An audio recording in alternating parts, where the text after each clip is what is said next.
अस्सलाम वालेकुम एवरीवन। तो हम स्टार्ट करने लगे अगला unit which is infectious diseases in paediatrics. और वही बात है कि वो चीजें इंशाल्लाह कवर कराऊंगी जो कि आती होती हैं, बाकियों को देख लीजिएगा। लेकिन ये काफी ज्यादा लिखा हुआ है परवेज अकबर में, सारा का सारा पढ़ने की भी जरूरत नहीं है। And just go with the things जो कि ज्यादा आती हैं, अदरवाइज टाइम नहीं होगा, बाकी सब बहुत ज्यादा होगा आपके पास पढ़ने के लिए। तो आने से मुराद ये है कि आपको हर डिजीज का जाहिर है पता ही है कि क्या ऑर्गेनिज्म कॉज कर रहे हैं, मोटी मोटी सी बस शुरू से देखा करें और मेन चीज पे आ जाया करें which is diagnosis and management. लेकिन उसमें सबसे जो कुछ चीजें होती हैं जिनमें से आपसे ना कुछ एक्स्ट्रा क्वेश्चंस आते हैं, तो जितना मैं आपको कराऊंगी उनमें से मैं आपको साथ साथ बताऊंगी।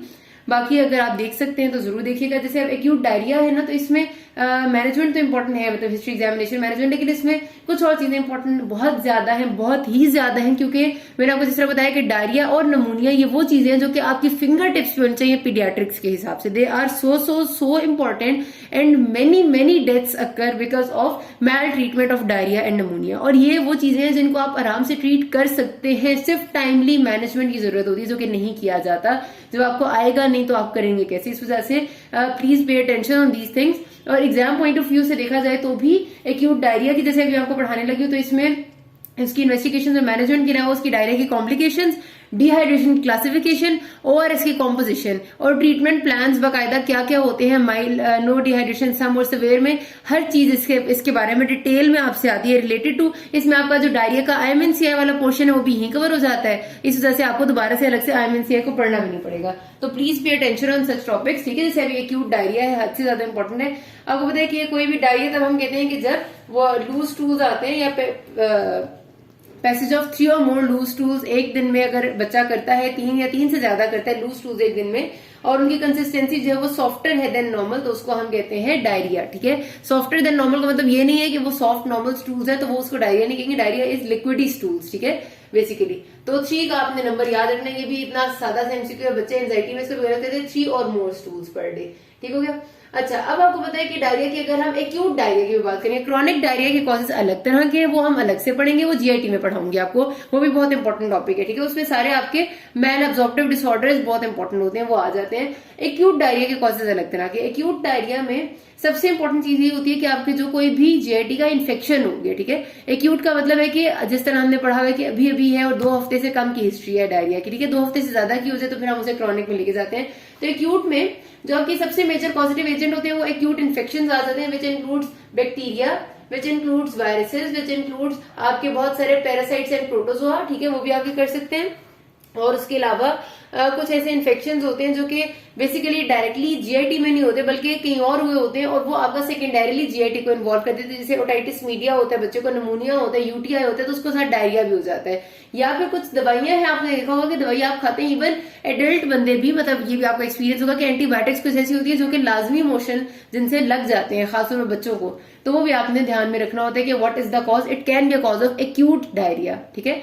अच्छा, तो अब आपके पास इसका मतलब ये है कि सबसे कॉमन जो इन्फेक्शन होता है ना आपका, दैट इज बाय वायरस, और वो है आपका रोटा वायरस। अब बच्चे सबसे कॉमन बहुत ज्यादा ऐसा होता है कि बैक्टीरिया लिख देते हैं, तो please pay attention on this कि सबसे common is by rota virus which is 40%।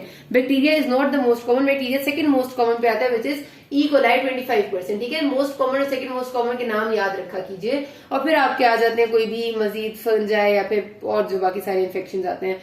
अच्छा, देन कम्स के आपको पता है अच्छे से कि जो जाहिर सी बात है कि पूर हाइजीनिक कंडीशन में बच्चे रहते हैं, जो ज्यादा जिन पे ध्यान नहीं दिया जाता, जिन पे मैल नरिश्ड होते हैं या किसी और डिजीज के अंडर आए हुए होते हैं, उनमें ये चीजें वैसे ही ज्यादा, मतलब उसको मुझे कोई बताने की आपको जरूरत नहीं है। और अब हम आते हैं कि अगर एक डायरिया का बच्चा आपके पास आया है तो आपने उसकी हिस्ट्री एंड एग्जामिनेशन कैसे करनी, पहले आप इवेल्युएशन करते हैं ना। अच्छा, अब यहाँ पर ना एक बात जहन में रखिएगा कि बच्चा जब आपके पास आता है ना, तो एक होती है बेसिक से आपने उससे 2 सवाल करने हैं, जिसको हम IMNCI मैनेजमेंट इसीलिए उसको कहते हैं, वो यहाँ पर आ जाती है। अभी जब मैं आपको हिस्ट्री एग्जामिनेशन बताऊंगा ना, ये तो मैं आपको डिटेल में बताऊंगी कि ये सारे सवाल आपने करने हैं। लेकिन अगर एक बच्चा आपके पास आया है जो कि मोशन लगे हुए, उसे माँ कहती है कि इसको 3 दिन से मोशन लगे हुए और बिल्कुल भी नहीं आराम आ रहे और मुस्तकिल करी जा रहे, और बच्चा आपने देखा है तो वो बिल्कुल ड्राउजी सी स्टेट में है, आंखें भी नहीं खोल रहा और बिल्कुल आपको लग रहा है जैसे नीम बेहोश सा बच्चा है, तो डेफिनेटली उस वक्त अगर आप उसे डिटेल हिस्ट्री एग्जामिनेशन लेंगे तो बच्चा उतनी देर में हाथों से निकल जाएगा, वो नहीं बच सकेगा। तो तब आपने पे अटेंशन इस बात पे करनी है कि आप ये वाली बात करेंगे कि आपने फौरी तौर पर माँ से पूछना है उससे माँ से कि कब से है उसे डायरिया, ठीक है, फॉर हाउ लॉन्ग। और दूसरा सवाल करना कि क्या ब्लड तो नहीं आया, क्योंकि अगर ब्लडी डायरिया होगा तो हमारा डायग्नोसिस एकदम चेंज हो जाएगा। मतलब हम शिगेला का सोचेंगे ब्लडी डायरिया होगा तो एक्यूट ब्लडी डायरिया, और उसके अलावा एक्यूट ब्लडी डायरिया में हम किसी और ऐसे इन्फेक्शन का जैसे इंटेरोटॉक्सिक हेमरेजिक इकोलाई के इन्फेक्शन का सोचेंगे, और फिर हम उनको एंटीबायोटिक से ट्रीट करते होते हैं। तो इस वजह से आपने जो नॉर्मली डायरिया होता है, जो वाटरी डायरिया है, वो आपका अक्सर औकात सेल्फ लिमिटिंग होता है, उसमें आपको एंटीबायोटिक देने की जरूरत नहीं होती, क्योंकि वो वायरल होता है मोस्ट कॉमनली। तो वायरल समझ के हम उसको फिर एंटीबायोटिक नहीं देते। तो इसलिए आपने सबसे पहले सवाल क्या करने है, उसी वक्त माँ से। साथ आपने फौरी तौर पर बच्चे की आईवी लाइन मैनेज करने का करना है, ठीक है। एक बंदे को आप लगाएंगे कि बच्चे की आईवी लाइन मैनेज करे। दूसरी तरफ आप बात से पूछेंगे कि उसको कब से है मोशन और खून तो नहीं आया। तो आपने क्या चीज 4 चीज असेस करनी है, क्योंकि आपने बच्चे को क्लासिफाई करना होता है नो डिहाइड्रेशन, सम डिहाइड्रेशन और सिवियर डिहाइड्रेशन, ठीक है, नो, सम और सिवियर। अब ये बात भी आपने याद रखनी है कि यहाँ पर क्लासिफिकेशन वो वाली नहीं है माइल्ड, मॉडरेट, सिवियर वाली। इतना बड़ा ब्लंडर होता है ये, इतना बड़ा ब्लंडर के जो, क्योंकि बच्चों ने गौर से पढ़ा नहीं होता ना, उन्हें सब आता होता है, सब बड़ी बड़ी बातें उन्हें याद की होती है, लेकिन वो यही लिखना भूल जाते हैं कि वो लिख देते हैं क्लासिफिकेशन ऑफ डायरिया में माइल्ड, मॉडरेट एंड सिवियर। नहीं, डायरिया को ऐसे नहीं क्लासिफाई किया गया। कुछ चीजें होती है जो स्टैंडर्ड डिफरेंट बने होते हैं, तो आपने उनको फॉलो करना होता है। बात सेम है, वही बात है कि no dehydration, some dehydration and severe dehydration, लेकिन यही टर्मिनोलॉजी इस्तेमाल करनी है आपने क्लासिफाई करते हुए, ठीक है। अच्छा, आपने क्या 4 चीजें देखनी होती है। Is the child able to drink, आप बच्चे को फ्लूइड ऑफर करते हैं, पानी पिलाते हैं। जाहिर एक डिहाइड्रेटेड बच्चा अगर होगा, नो डिहाइड्रेशन वाला, तो वो आराम से जल्दी से पानी पी लेगा, जैसे बच्चे पी लेते होते हैं, ठीक है। जो सम डिहाइड्रेशन वाला बच्चा होगा वो बहुत ईगर टू ड्रिंक होगा, वो आपके हाथ से फौरन खींचेगा और फटाफट पिएगा, ठीक है। तो ये बच्चा होता है जो कि नॉर्मली पी लेता है तकरीबन। ये बच्चा है जो बहुत ईगरली ड्रिंक करता है, बहुत ही ज्यादा, ठीक है। ये बच्चा भी करेगा लेकिन उतना ज्यादा नहीं। और जो सिवियर डिहाइड्रेशन वाला बच्चा होता है वो ड्राउजी कोमाटोज स्टेट में होता है, he is not able to drink. तो एक आपने ये देखना है बच्चे की स्टेट कैसी है, is he conscious and alert, and मतलब कॉन्शियस अलर्ट है और नॉर्मल आपको लग रहा है। क्या बच्चा बहुत इरिटेबल और रेस्टलेस है, क्योंकि जो सम डिहाइड्रेशन वाला होता है वो इरिटेबल और शदीद रेस्टलेस होता है, क्योंकि उसको पानी चाहिए होता है। और सिवियर डिहाइड्रेशन वाला कोमेटोज एंड ड्राउजी होता है, ठीक है। ये आपका बता देगा आपको स्टेट क्या है बच्चे की। आईज आप देखते हैं, आईज नॉर्मल है, नो डिहाइड्रेशन में नॉर्मल होती है, कुछ भी नहीं होता। सम डिहाइड्रेशन में संकन आईज होती हैं, ऐसे लगता है आंखें अंदर घुसती हैं।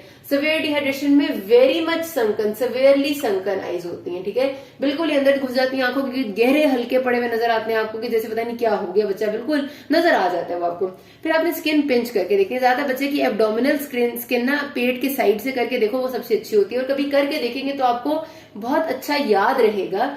तो नो डिहाइड्रेशन वाले नॉर्मली आप देखें ना, ये मेरी स्किन है, चलो ये वाली स्किन तो सख्त होती है थोड़ी सी, इसीलिए पेट की का है वो जरा ज्यादा इजी होती है, लेकिन मैं स्किन पिंच करती हूँ फौरन वापस चली जाती है, फिर पिंच की फौरन वापस गई। तो ये नॉर्मल रिस्पॉन्स है। Skin pinch goes back normally, ठीक है, मतलब फौरन, फास्टली जिसको हम कहते हैं, तो ये नॉर्मल है। अगर skin pinch goes back slowly है तो इसका मतलब है, मतलब 1-8 सेकंड का डिले हो रहा है, 1-2 सेकंड का, तो इसका मतलब है कि सम डिहाइड्रेशन है।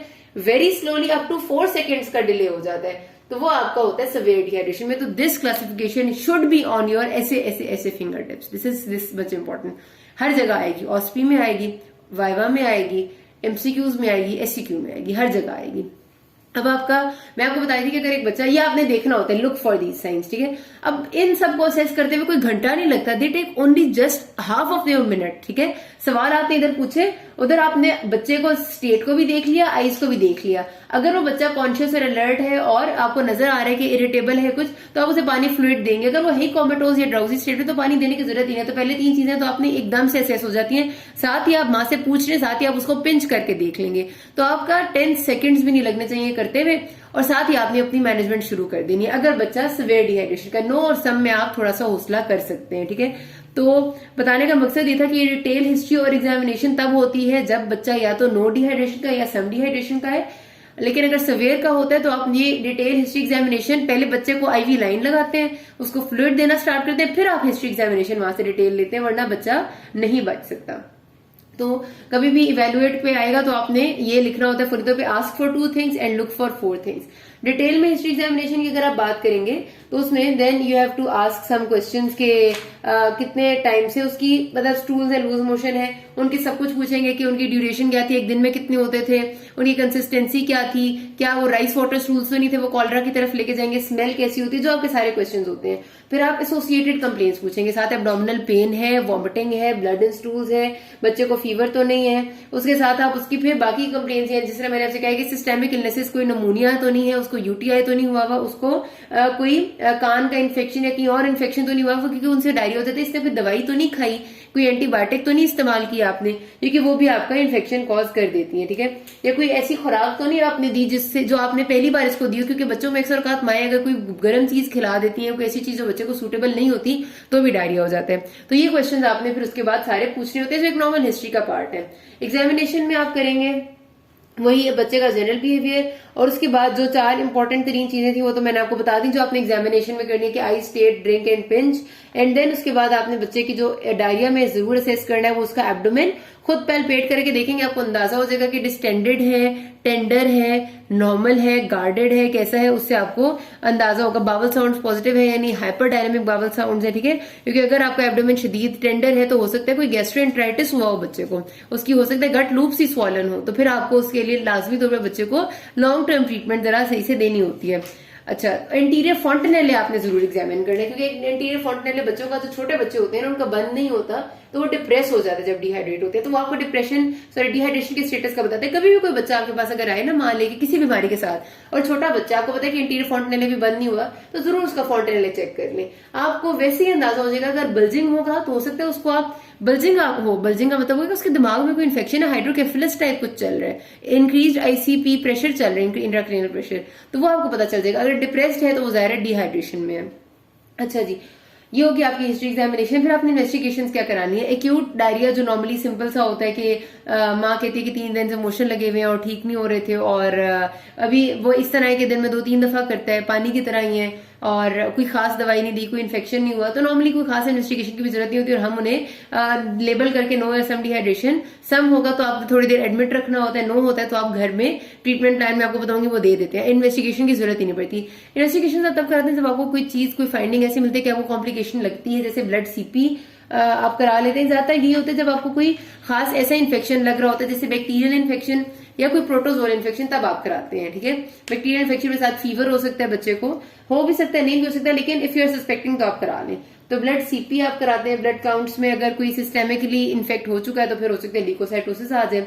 स्टूल एग्जामिनेशन इज इंपॉर्टेंट, अगर आप ढूंढना चाह रहे हो कोई पैरासाइट, कोई बैक्टीरिया, तो आपको इसमें मिल जाएगा। आप स्टूल का पीएच कराएं, आप जार्डिया सिस्ट चेक कराएं, आप उसमें इकोलाई के स्ट्रेन्स चेक कराएं, मतलब इकोलाई के लिए आप उसको वो करवाएंगे जो कल्चर सेंसिटिविटी करा लें, ठीक है, या बायो से करा लें। आरबीसीज और व्हाइट सेल काउंट आप ल्यूकोसाइट्स स्टूल आरई में चेक करा लें। एलाइजा टेस्ट करा लें अगर आप कराना चाहते हैं, लेकिन जरूरत नहीं होती रोटा वायरस का टेस्ट कराने के लिए। और पहले ना रोटा वायरस से बहुत ज्यादा बच्चों की डेथ्स होती थी, मतलब क्योंकि rota virus is the most common cause of diarrhoea ना, तो इसलिए अक्सर बच्चे इस वजह से रह जाते थे। लेकिन अब जब से रोटा वायरस वैक्सीन उन्होंने इंट्रोड्यूस कराई है ईपीआई शेड्यूल में, तो अब ये काफी ज्यादा कम हो गया उसकी वजह से। अब ईपीआई शेड्यूल में रोटा वायरस वैक्सीन होती है। सीरम इलेक्ट्रोलाइट्स आपको बताएंगे कि कितना डेफिशिएंट है। यूरिन आरी सिर्फ तब जब आप यूटीआई के सिम्टम्स हो, बच्चे को वरना नहीं कराते होते। ब्लड कल्चर फॉर वही बैक्टीरिया देखने के लिए, चेस्ट एक्सरे नमूनिया देखने के लिए। अगर सिम्टम्स है, कफ नहीं है, स्पूटम नहीं है, तो क्या जरूरत है चेस्ट एक्सरे कराने की, वैसे बता रही हूँ, ठीक है। अच्छा, मैनेजमेंट में अब आपके पास 3 प्लान ऑफ मैनेजमेंट होते हैं, डिपेंडिंग अपॉन के बच्चे को मसला क्या है, चाहे वो नो डिहाइड्रेशन का बच्चा है, सम का है या सिवियर का। आपने क्लासीफाई कर लिया पहले और उसके हिसाब से चलते हैं। इस पे ए प्लान आता है, इसमें बी आता है, इसमें सी आता है। अगले पार्ट में बताऊंगी। Thank you.